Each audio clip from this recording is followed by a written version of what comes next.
Hi guys, today we'll be reviewing a restaurant in North Bethlehem. So first we went to go get our Uber, and this is the front of the place. It's called Thai Thai 2, super cute. So before we went inside, we walked around a bit. They had a bunch of stores around that you could shop at. There were a lot more places to eat, and I feel like there's a lot more people there too than the south side, which I feel like goes along with people saying that it's better there. So we went to the restaurant and they had a bunch of cute little Halloween decorations up, and it was pretty empty. And they also had a lot of options on the menu, so it was really hard to pick. So to start it off, for appetizers, we got the satay, which is just chicken marinated in some curry, and it came with some peanut sauce. The chicken by itself was dry, but with the peanut sauce, I'd give it like an 8 out of 10. Next, we ordered some crab fried rice and the honey duck. I wanted to put together a little plate so I could try them together, but I ended up trying them separately. I honestly don't think I've ever had bad crab fried rice, so I give it a 10 out of 10. But for the duck, it was a little disappointing because I had high hopes, probably like a 7 out of 10. Then for dessert, we got some fried ice cream and this coconut pudding.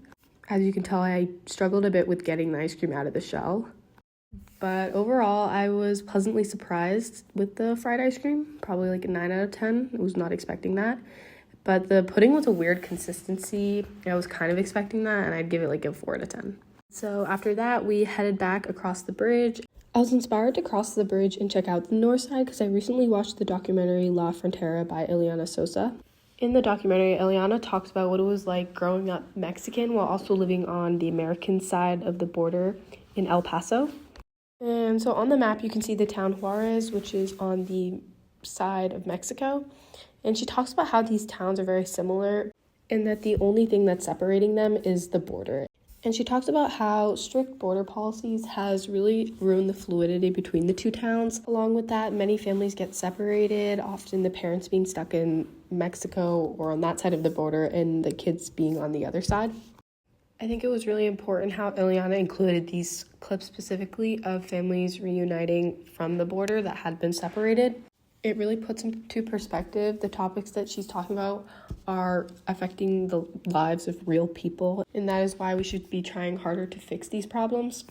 The old photos she includes of past Mexicans having to be cleansed before they entered the States also really shows how rooted this prejudice was against this minority group. Another thing she did a really good job with was developing the rich culture and the tight-knit community that is in El Paso. She chooses to include a lot about her community and her culture in El Paso to justify why the government shouldn't be trying to replace that image with this new West. Although a lot of the elements that Ileana decides to include really communicate what she's trying to say in her documentary, I do have a few critiques. And one of my critiques is that she really kind of focuses only on Mexicans crossing the border, even though majority of people crossing the border are from all over Latin America, which I feel like is really important to highlight. So I wanted to interview my super cool boyfriend who was in my food review and also has volunteered on the border, so he has some experience there. And he's fully Mexican but grew up in America, so he can also relate to that feeling of in-betweenness. So at the respite centers that you were volunteering at, what was the main purpose of them and what specifically were you doing? Yeah, so these centers are located right on the Mexican-American border.